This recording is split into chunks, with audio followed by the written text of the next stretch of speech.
Assalamualaikum warahmatullahi wabarakatuh. Perkenalkan, nama saya M. Fauzul Akbar, NIM A1C1171095 dari jurusan Akuntansi Fakultas Ekonomi dan Bisnis Universitas Mataram. Video ini dibuat untuk memenuhi tugas ujian akhir semester mata kuliah Analisa Laporan Keuangan.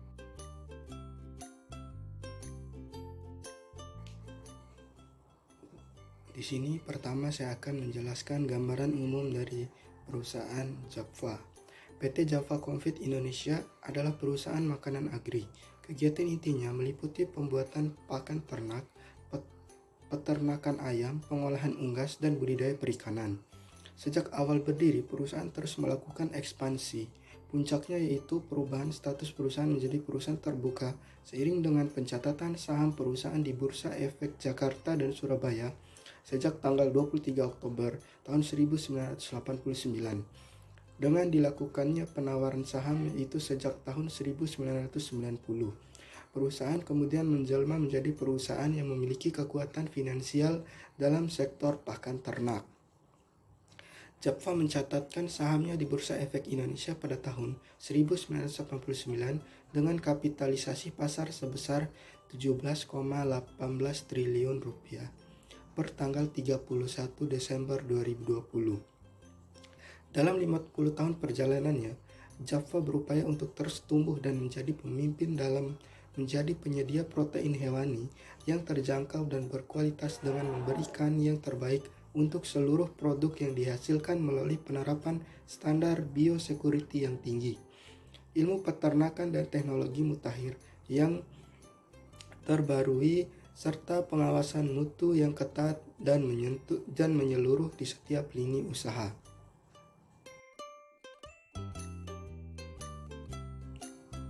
Selanjutnya saya akan menjelaskan mengenai rasio likuiditas. Rasio likuiditas ini dibagi menjadi 3, yaitu rasio lancar atau current ratio, yang kedua rasio cepat atau quick ratio, dan yang ketiga itu rasio cash atau cash ratio. Rasio likuiditas yang pertama yaitu rasio lancar.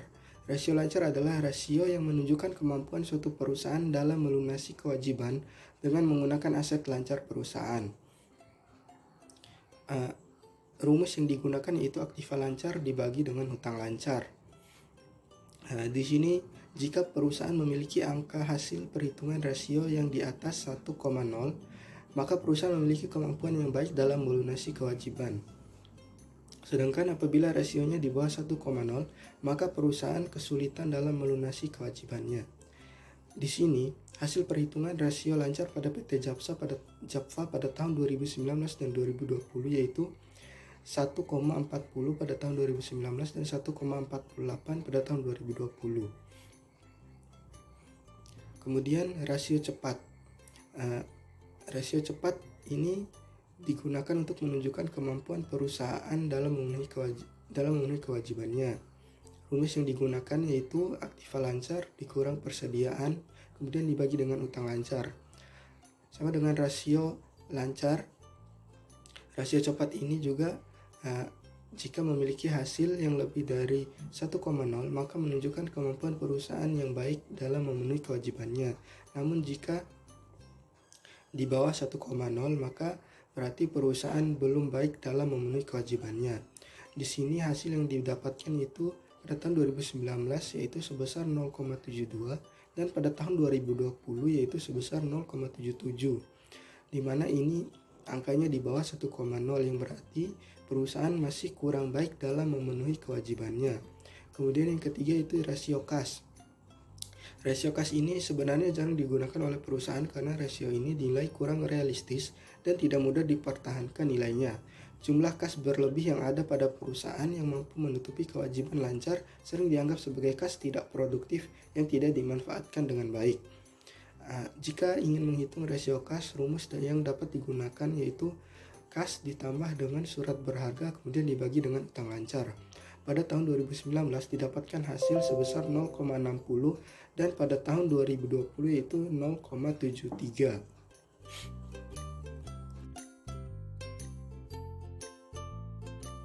Kemudian yang kedua yaitu rasio rentabilitas.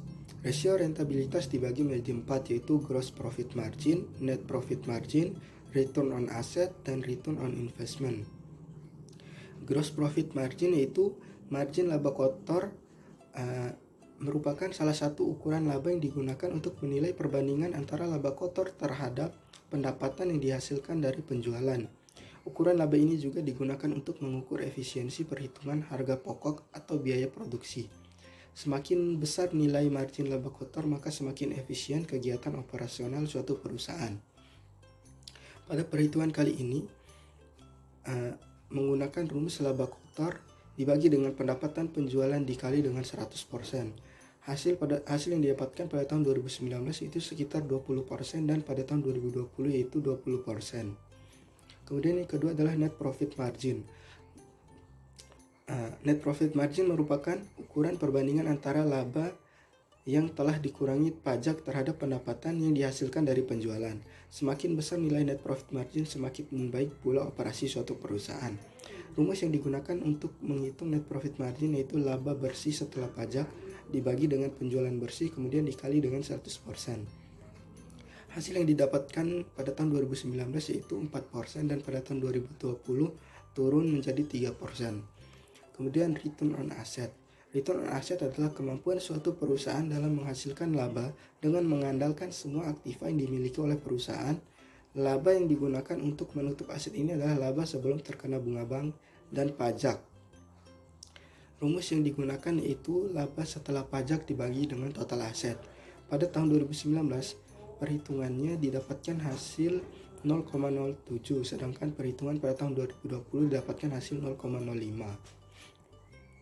Kemudian return on investment adalah kemampuan suatu perusahaan dalam menghasilkan keuntungan yang sebesar-besarnya guna untuk menutup biaya yang dikeluarkan saat investasi. Laba yang digunakan untuk menutup biaya investasi ini adalah laba bersih setelah dikenakan pajak.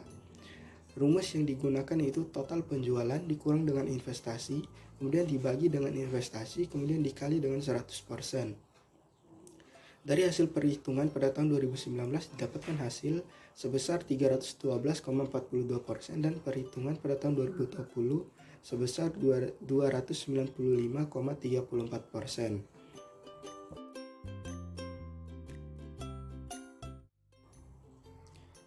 Kemudian yang ketiga itu rasio solvabilitas.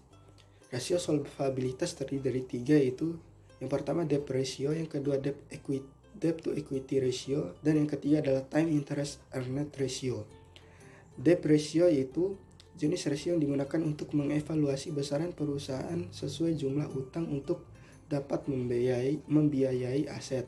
Dengan rasio ini jumlah keseluruhan aset dan uang diperbandingkan.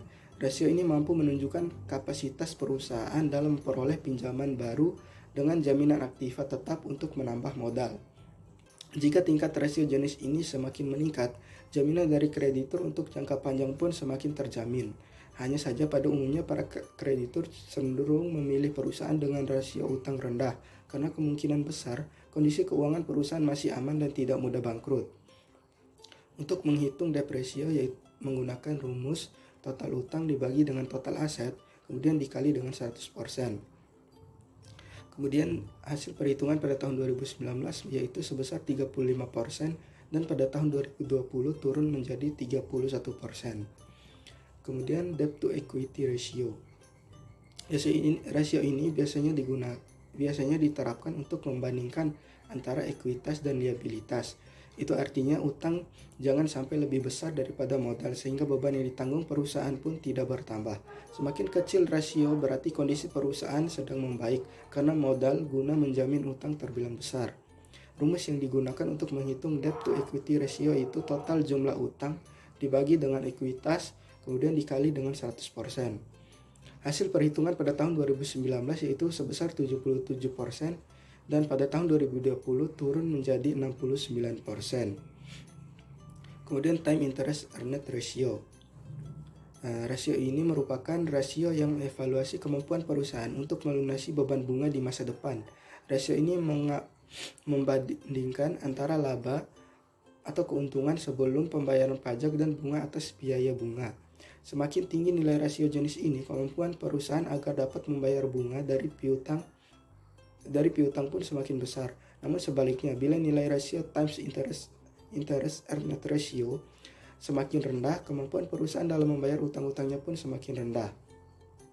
Rumus yang dapat digunakan untuk menghitung time interest earned ratio yaitu laba sebelum pajak dan bunga, kemudian dikurangi dengan beban bunga, kemudian dikali dengan 100%.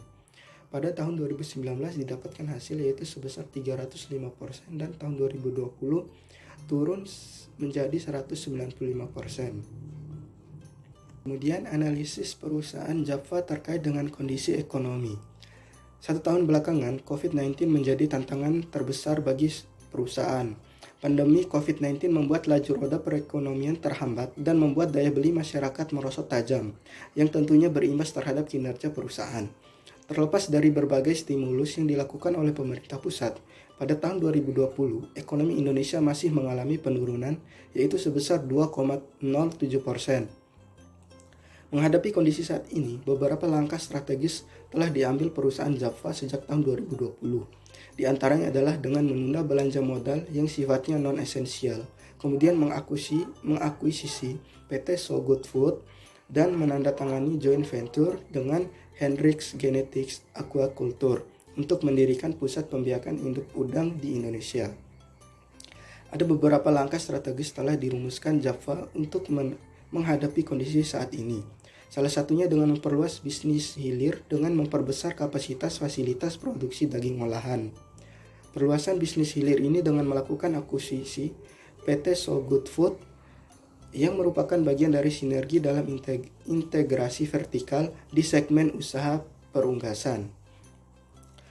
Mengutip dari laporan keuangannya, pada tahun 2020, Java menorehkan pendapatan sebesar 36,96 triliun.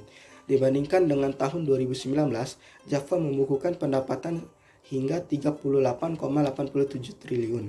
Dapat dilihat bahwa pendapatan PT Java mengalami penurunan sebesar 4,91% secara tahunan. Pendapatan terbesar disumbang oleh peternakan komersial senilai 13,36 triliun.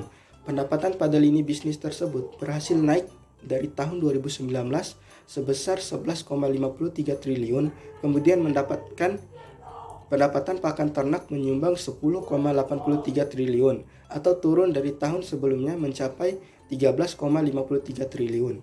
Berikutnya, pendapatan pengolahan hasil peternakan dan produk konsumen sebesar 5,22 triliun. Budidaya perairan yaitu sebesar 3,34 triliun, pembibitan ayam sebesar 2,37 triliun, peternakan sapi menjumbang 1,13 triliun, dan perdagangan lain sebesar 1,43 triliun. Beban pokok penjualan juga turun 4,71% menjadi 29,54 triliun. Dengan demikian, Java Confeed Indonesia memperoleh laba bruto sebesar 7,43 triliun, lebih kecil 5,59% dari tahun sebelumnya yaitu sebesar 7,87 triliun. Tahun 2020 menjadi tahun yang cukup berat untuk dihadapi oleh Java. Pasalnya, selain pandemi COVID-19, fenomena banjir di awal tahun lebih buruk dari ekspektasi sehingga mendistrupsi penyerapan pasar untuk broiler dari perdagangan sehingga harganya melemah. Sempat membaik di bulan Februari, tetapi sejak diumumkan kasus pertama virus corona pada Maret hingga saat ini harga kembali membaik. Penjualan Java di tahun 2020 mengalami penurunan sebab permasalahan oversupply masih membayangi sehingga harga jual ayam pun ikut menurun. Di samping itu, pelemahan rupiah saat ini juga dapat menambah beban dari kinerja Java sendiri. Momentum bulan Ramadan yang biasanya diandalkan untuk meningkatkan konsumsi sepertinya tidak akan seperti tahun-tahun sebelumnya. Dengan berlakunya bekerja di rumah serta pembatasan sosial berskala besar atau PSBB akan membuat masyarakat lebih menahan konsumsinya, sehingga dari sisi penjualan akan cenderung menurun. Selain itu, Java juga melakukan manajemen dan pengendalian kas yang lebih ketat, fokus dalam meningkatkan efisiensi dan profitabilitas, melakukan edukasi kepada peternak dan petambak di Indonesia agar produk yang dihasilkan dapat memiliki kualitas dan daya saing yang kuat. Perusahaan optimis bisa melewati masa-masa sulit ini dan akan fokus untuk menjalankan bisnis inti. Java berupaya untuk meningkatkan penetrasi produk seraya melakukan upaya edukasi akan pentingnya protein hewani bagi kesehatan. Sekian yang dapat saya sampaikan. Apabila terdapat kekurangan, saya mohon maaf. Assalamualaikum warahmatullahi wabarakatuh.